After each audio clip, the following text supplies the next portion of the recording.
Given your background and career achievements, how important has it been having people or groups collaborate with you, or do you have groups you lean on? I'm just trying to see and to share with, I'm going to say we're sisters for today, because I believe we all want the same things. And when we see a humble giant who has that, I'm going to keep calling you that, who has achieved so much and is still real. We want to understand maybe how she has done it and to see how we can pick something, learn something from her journey. So thank you, Kemi. Well, considering my size, I wouldn't call myself a giant, but then, but thank you anyway. So first, let me thank WIMBIZ for this honor, for letting me come. Yes, I'm proud to say I am a WIMBIZ ambassador, pioneer. I remember the day they made me an ambassador. To my left was Aliko Dangote, to my right was Femi Oshibudu. Then there was Benga Oyebode. I looked and looked, I said, my ship has come in. Because I didn't know why I was on that stage with them, but alhamdulillah. Anyway, so you asked me about my background and career achievements. You've more or less talked about my background. But first of all, let me acknowledge some people in the hall that have been part of these teams that have collaborated with me. First, let me recognize my Madam Chair. She's Yemisi Ayeni, chairman of NASCON. I happen to be on their board. Madam Bisi, who keeps me on the straight and narrow in corporate governance. So I just wanted to shout out to two of them to say that these are two people that have helped me on my journey in more ways than I can say. Yemisi leads like a slave with a whip.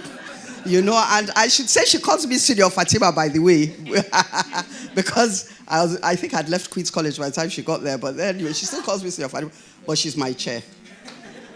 As for BC corporate governance, she's a consultant on some of the boards I'm on, and really, really keeps us on our toes.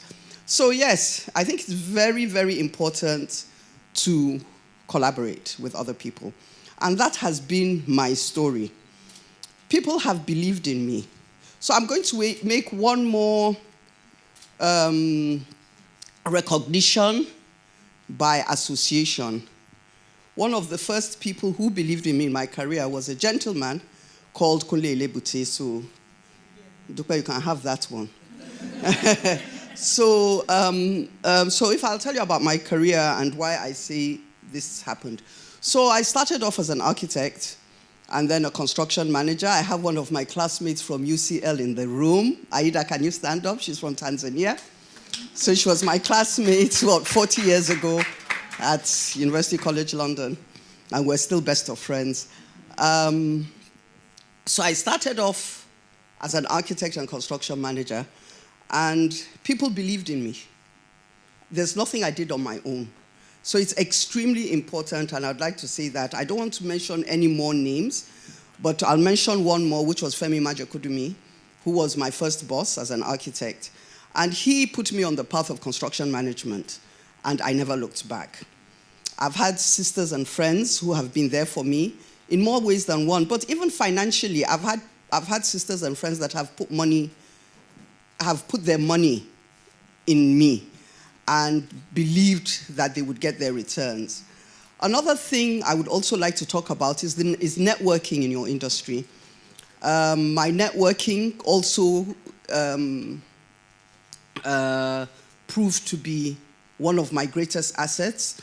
I always tried to remember whoever I met in industry, because I can't tell you how many times I came back to them along the journey. So what I would say is, your question was how important it is. I'm telling you in the hall that it is extremely important. Last of all, also, I had people who took chances on me. I was in uncharted territory for myself and for the industry, and people took a chance on me. And so all of this, I would say, is part of my journey that I recognize, and I would like to tell you that it is extremely important. You can't do it on your own. Does that answer your question? Thank you very, very much. I know that in life, as I was saying when I was giving the keynote speech, life throws us curveballs. And I just want to know again, how you faced any major challenges. I don't want to say, have you had any major challenges? Because, I'm sure you would have had many. Is there an example or two or a situation you were in, and just help us understand, what you took out of your toolbox to deal with, that situation? So, Kemi, disclaimer. Stop me when I go on for too long because there have been a lot of challenges. I tend to talk a lot. So first of all, I think my biggest challenge in running a business was I did not have business management experience. As an architect, as a technical person, I had contempt, I'd like to say. For all people say, oh, go and do business management. In fact, my partner then, when I started my business, if you don't, okay, no names mentioned, or can I name my partner? Okay. So when I started my business, my partner was a gentleman called Nasir El-Rufai. And he registered me in, what's that business school in Virginia? Darden, that's it. So he registered me in Darden to do some executive course. And I kept on saying to him, I have you, why do I need that, But I tell you, it hit me like a truck. It hit me like a truck. So honestly, that's the first thing I will say. It was a challenge for me. And thank God I had him, and thank God I had a good team. But it is extremely important to get the training to run a business. It is extremely important. I just thought, oh, I'm an architect and a construction manager, and that's all I need to know, and that's all I need to do. But that wasn't that. Another challenge I will also mention is being a female in a male-dominated industry. Okay, so the men try to intimidate you, they try to belittle you, they're very condescending, so all of us know that. But let me tell you something, there are also advantages. Number one, you're heard if you're loud enough, and I can be quite loud. And number two, I actually look back, and I think it was an advantage for me. So there I was in an industry, especially Business Day, who always, every time they needed to do anything about the industry, I always featured at that time, right? This was like 30, 40 years ago. Well, 30 years ago. And I ticked the boxes. I was a female. I was a northerner. I was an architect. I was whatever, So I ticked so many boxes. So for me, it was actually an advantage. So while there were disadvantages, if I look back, I know that I got a lot of visibility from being a female northern architect in Lagos. So with the downsides came the good sides, and most of it was the visibility. The other challenge which most of you are either going through or have had is running your family while you're running a business you own. So I made the mistake of thinking that if I had my own business, I'd have my own time. Big mistake. So I was working with Femi Majokodumi then. I had another job, and then I stopped and said, look, I'm going to run my own business because I had little children. The truth is, with other businesses, you can shut down, go on holiday. With your own business, you never stop. 24 hours, 7 days a week, right through the year. So that was one of the things that I have to let you know. It's fulfilling, but when you run a young family, and I've done it all. I've been divorced. I'm a widow. So all of that, I'd been single mother, teenagers, I've done it all. And it's been tough. But you know what? It just makes you tougher. It just makes you stronger. It makes you tougher. Yes, you go through the imposter syndrome. Thanks to Nimi Akinkukwe, she tells me that all the time. Why me? Who am I? But now that I'm a grandmother, I look back, all I say is Alhamdulillah, which is praise to God. Especially when I see my projects or I see people who have passed through our doors and the wonderful things they're doing in the industry. So yes, because we have limited time, in a nutshell, I have been through a lot of challenges. But I think when I look back now, all those challenges have translated into something better and something bigger. So We thank God. That's a good example of when life throws you lemons, you make lemonade. And in this case, sweet lemonade, not just lemonade. Today, we all know Airbnb, we know renting apartments, and when you want to rent apartments, you begin to take what you want in the apartment, Wi-Fi, luxury apartment, 3-star, 4-star, 5-star. Mrs. Abdurrahman is actually a pioneer in that area. And it wasn't, sometimes the market doesn't know what it needs until somebody presents it to them. And so I want to ask, you were ahead of your time and a pioneer in the real estate sector. How did you set up your business to create or seize opportunities? Because you've always operated at a certain level, and I'm sure you either created those opportunities or they were there. Okay, so to give a little bit of background, my biggest, Fillmore Realty, which is Fillmore RE now, as my son has rebranded it, Fillmore Real Estate, is a company that was the pioneer in luxury apartments. And I will say that I fell into that business by mistake. Honestly, I just happened to be at the airport with a future client, and we were on the same plane. And he told me, I'm building this luxury apartment. Will you go and look at it? And I did. And I looked at it, and I just had so many ideas because I was already doing property management. And at the time, and I'm talking about the late 90s, what had happened was there was a change of profile in the expatriates that were coming to Nigeria. Prior to that, expatriates came to make a home in Nigeria. So it was the Unilevers, the John Halls, all of that. So they sort of made their homes themselves. But all of a sudden, in the late 90s, early 2000s, we had an influx of oil servicing companies. We had the communications, MTN, Econet, we had Enron. So we had this huge flux of expatriates coming in on management contracts. And they were only coming in for 2-3 years at a time. So they didn't want to make that investment that the normal profile of the expatriate was making. And we didn't have a product to meet that demand. So in those days, it used to take you like 2 or 3 months to move into a house. You had to break holes in walls for air conditioning. To apply for a new telephone line took about 2 months. NEPA, it was just all sorts of things that were going on. So I'll say 2 things happened to me. Opportunity, which also translates to the grace of God, and timing. So I will say opportunity because there was this profile that needed a product. I was very lucky again in that at that time there was a business called Anderson Consulting, which was headed by Kule Lebute.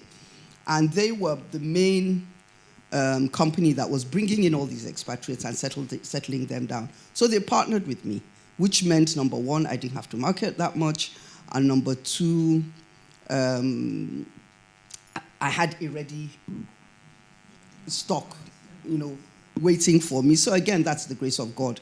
So I had that, and then the other thing, of course, is the timing, like I explained. Opportunity, again, was I had a client that took a chance on me, who I will mention now. He's my boss today, full circle, Alhaji Aliko Dangote. And he was the one building this first building. And so when I went to him, I said, I've got so many ideas. At that time, I had a client, the MD of Texaco. He was a very old man, well, in my eyes, and his wife was even older. She was Italian. He was American, she was Italian. And they had this huge Texaco compound on Temple Road. For those that know Lagos, you know what the compounds are like. And he wanted an apartment. He didn't want to live in a house with a garden. There were security issues. And so I said to Alhaji, listen, can I just take a chance with this first building that you told me to look at? Can I put in everything? So he gave me the go-ahead. So it's nice to have a client that gives you a blank check, right? So before that, luxury apartments in Nigeria, if you think were things like a baby court, and which were at that time swimming pool and maybe a lawn tennis court, right? So that made it luxury. Now, what I did was I put in the sweat and the whatever cool down, right? So we put in a squash court, we put in a swimming pool, which was already existing. But more than that, we put in integrated kitchens. And then I went out and I got NEPA lines for the building, which means everybody who walked in had a telephone line as they came in. At that time, the only email facility that was available was AOL, and you had to pay for it. So we now got, Hotmail had just come into the market. I think we were paying for that as well. So what I did was I just put emails in all my buildings and got my tenants. So as they came in, so I remember a lot of them that came in, their husbands had email addresses, Schlumberger, but they had firewalls, so the families couldn't do anything with it. So I was able to give you an email address the day you walked in. I was able to give you, and then the NEPA bills, I would pay for the whole building and pay the bills every month, because these companies don't want to be paying 6,000, 7,000, 3,000 naira per month every single month. So what I would do was I would pay all the bills and then charge them at a premium, which they were happy to pay, and give them quarterly bills. So all of this was a product that we were able to introduce to the market based on the profile of the people that were coming in.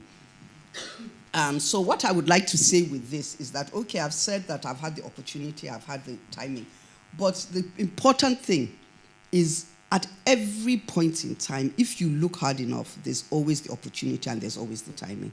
What you need is the ability to look for it and recognize it, right? So what I'm saying is that, yes, there were all these people coming in. I could easily have said to Anderson Consulting, well, I'm sorry, they have to pay for the fridges and they have to pay for the cookers because those things don't exist. But I went to the owner of the building and I said, listen, we need to do integrated kitchens. We can charge a price. So overnight, I changed, I'm embarrassed to say that I changed the rent from Naira to dollar. So we were the first dollar-based apartments in Lagos. And the reason why was because these people were coming on what was called hard postings. So their rent was not paid in Nigeria, it was paid from Houston, right? Or wherever they were coming from. So I was able to deal with them, and as far as they were concerned, they were in this horrible place called Nigeria. So whatever I told them to pay, they would pay. So that's how we started these dollar-based something. But of course, my client saw the returns. That was the first building he was doing, and he immediately, we had oil companies that were renting places and keeping them empty for 9 months with no tenant but paying the rent, because that was the only product, that was the only building in the market. So late 90s, again, if you remember, that was the fitness craze. So what we used to do as an added advantage, if you were a tenant of Imo Realty, where you used to get automatic membership at what's that place in Echo Hotel? Universal. Universal. Remember Universal? So I went into a deal with Universal, and I put it into the service charge, and I was able to provide gym services. So with this first building that Alhaji was building, I said to him, listen, let's put in a gym. And honestly, that building is the first building that had a home gym in Nigeria. So he said, okay, go ahead. So with all those things, I knew that I had a market. So, of course, I sat down and I consulted with Mr. Liberty, and that was how my journey started. And for a long time, I was the only person in that space providing that product. So let me also say that, yes. Another thing I will not discount is that I had a great team. And I will say my team was 80% female. Honestly, you could count the number of men that we had. And I recognized, maybe because I'm female myself, that a woman's focus or what she's looking for in the workplace is to do an excellent job. It's not about money. And I knew that was me. I mean, I used to go into all these deals without actually translate. So this is my business management illiteracy coming into place. Without actually sitting down and thinking, how much money am I going to make out of this? But to say that this is what they need, this is what will get me the tenants.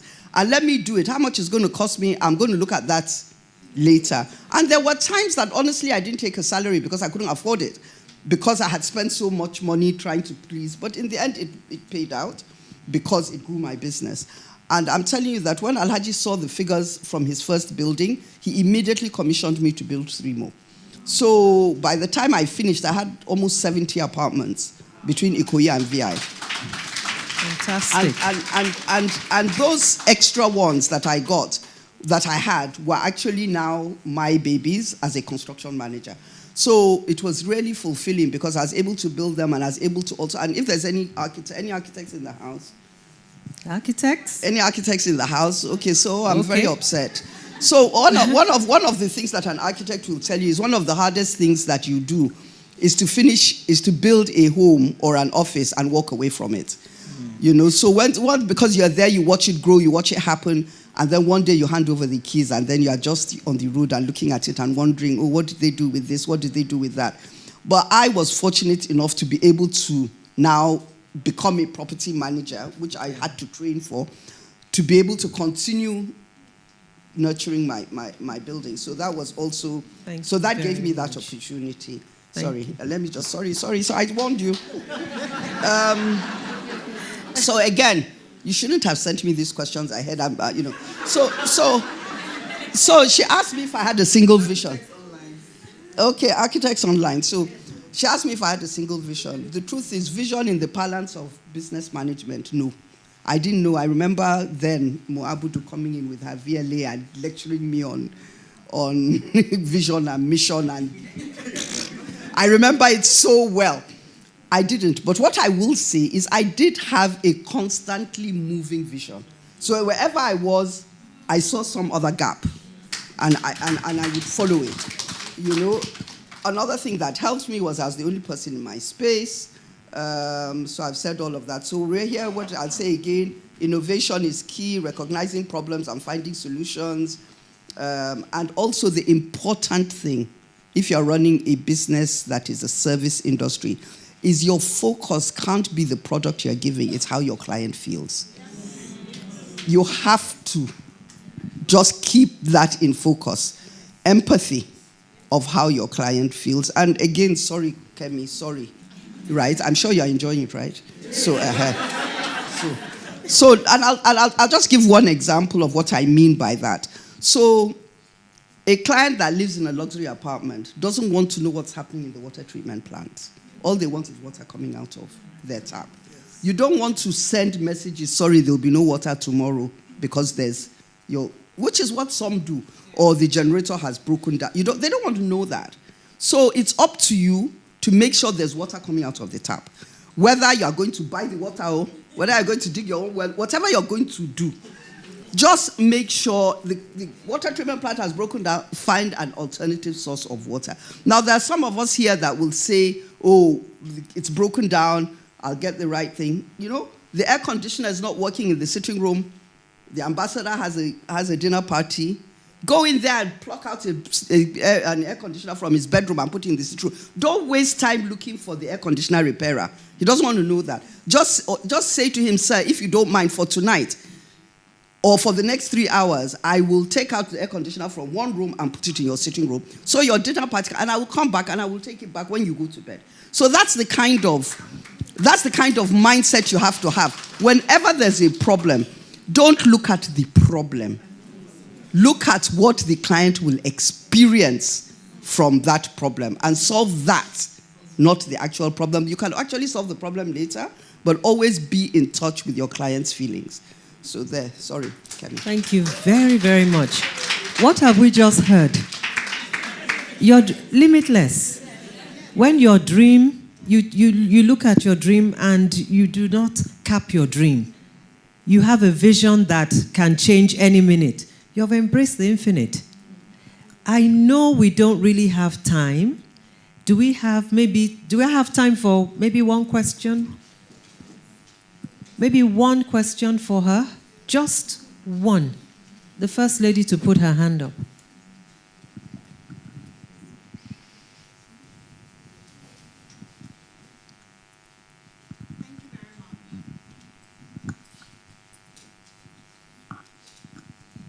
Thank you very much. That was very inspiring. My name is Abiola. My question is really still on the family angle.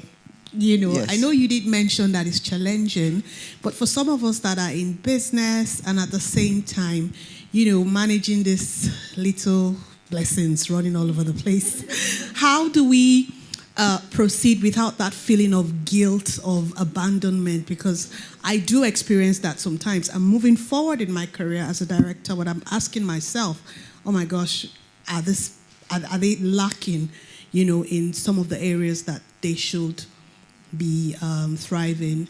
And it's not that I'm not providing for that, but it's a question of time in allocating that time. So I hear you.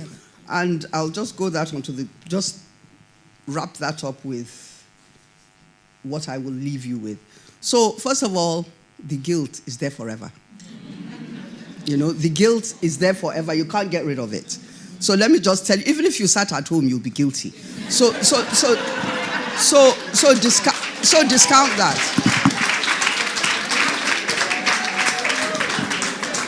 So please discount that. Please discount that. There's no such thing as a perfect mother. There is none.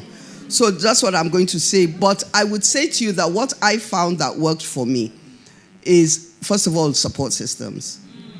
Make sure, if you can, family, or a good nanny, or if you can't, extra activities for the kids around your timing, right? So I was that mother that was I was the football mother. I had to be at every football match. And when they moved to England, I had to be at the rugby match. I was in Lagos. I had to be at that rugby match. So you have to find things for them to do working around your schedule. I was lucky that I ran my own business, so I could up and go if I needed to up and go. But the general thing is, first of all, support. Draw in on your family. Draw in on your friends. You'll be even in school. You'll find other parents that you can pull with, and let them take the responsibility for that day. For all the kids. So those are the kinds of things you have to draw upon other people. You can't do it alone. Your husband too, if there's one. You are lucky enough to have one in this system. Drag him in. I remember in St. Saviour's Ikoyi, we had different kinds. We have daddies, which were daddies that were absent. We had daddy mummies, which were mummies that were absent. And then we had mommy daddies, which were daddies that were present, and mummies, which were the superstars. So try as much as possible to drag your husbands into the whole thing. Into the children, let them have fun together. And then I'll just so that's that. So, but I just want to leave you with just a few things that as advice to people who are, career women, other things. First of all, I would say follow your passion. If you love what you're doing, you will get it done well. So I'm not saying that we all have to love our jobs, but even in the jobs that you hate, find something that you love in it that keeps you going. But if it's your own business, make sure you love what you're doing. Like I said, get a good support system. And thirdly, please network. I've talked about it before. Please network. You never know where you'll find it. Men do it all the time. They come home and then they go off to the Lagos tennis club or boat club or whatever. All they're doing is business. And that's why I give a shout out to WIMBIZ, because WIMBIZ gives us that opportunity to network and meet each other. We unfortunately, because when we come home, we have the children at home. We don't have the opportunities that men have. But please, please, please keep in touch with WIMBIZ. If you're not members, join it. And you will find people that something. Another thing is look at succession. When you own your business, you're not going to own it forever. I learned a big lesson because I had to let my business go abruptly. My husband fell ill, and then he died. And I died with him. So I was very lucky that one of my children decided to step in. But I'll tell you, as they were growing up, I did used to say to them, as a parenting tool, so that they will read their books. I used to say to them, you see, this is my business. I'm selling it when I'm 70. All of you go and read your books and find your own business. I'm not giving it to any of you. I used to say that as a parenting tool. And then when I now grew bigger, I now thought, oh my God, what have I done? None of my kids went into real estate. But my oldest happened to go do business management with change, and he stepped in. And even when he wanted to take the business, I was like, no, don't jeopardize your career for Fillmore. Let it die like I have died. And he was like, no, Mama, this paid my school fees. I need to keep it going. And alhamdulillah, he's doing much better than I am.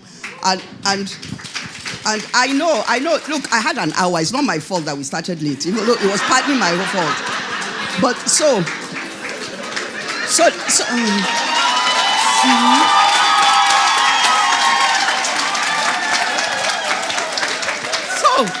I will tell you that I will say, think about it. Think about if you are not around, anything can happen. What is going to happen to this business? It doesn't have to be family. Do you have a good team that can carry it? In my case, it came from the bottom. My son insisted he was going to keep the legacy alive. So I was just extremely, again, grace of God. But what he's doing with it, I absolutely don't know. The first thing he did, I had like 7 pool cars, all branded with my Fillmore Realty, going around Lagos and Ikoyi. Everybody can see me. First thing he did was sell all of them. I was horrified. I said, do you know how much? And he said, Mama, just do your maths. How much do you cost in petrol, in maintenance, in tires, in driver salaries, when you have Uber? I'm like, what the F is Uber? And he said, Mama, why do you have cars? To get your tenants to where they are going, to get your staff where they're going. He said, Uber will take it to you. You'll be paying 1,000 naira per trip. At the end of each trip, they will send you a map. How many times do you find your drivers? I've seen my driver in Badagry. I've seen a driver of mine with a staff member I was going to a chieftaincy somewhere, and next to me was my car. And I called her and I said, where are you? Glory, where are you? She said, I'm at the bank. And I said, I'm going to ask you again. Where are you? Okay, Haja, sorry. I just needed to... I said, wind down your window and look.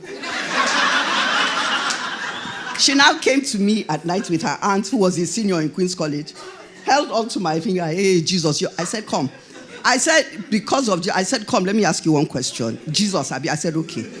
I said, what are the chances of me and you seeing some fight, meeting each other? I could have gone 5 minutes before you. Don't you think this your Jesus had something to do with it? And he now tells me, Mama, Uber is going to give you a map every day of where the car goes. And you're going to be paying one. I had to keep quiet. Thank you. Right now, I'm non-executive chairman. I attend the board meetings. I just want to see the figures. Everything. He has VAMP, he has Residual, he has all sorts of technology going on. So, alhamdulillah, he's taken it into the market. Then another thing I was going to say, constantly improve yourself. You know, wherever you can find anything to improve yourself, please do that. Don't rest on your oars. Again, I did that. If you're good, the market will copy you. And so you'll go from maybe 70% of the market, overnight it'll be 10%. People will copy you. So always differentiate yourself. Always find out what the market wants or could want, not necessarily need, and provide it. Setbacks make you stronger. Success can make you lazy. And then embrace the infinite. Thank you very, very much.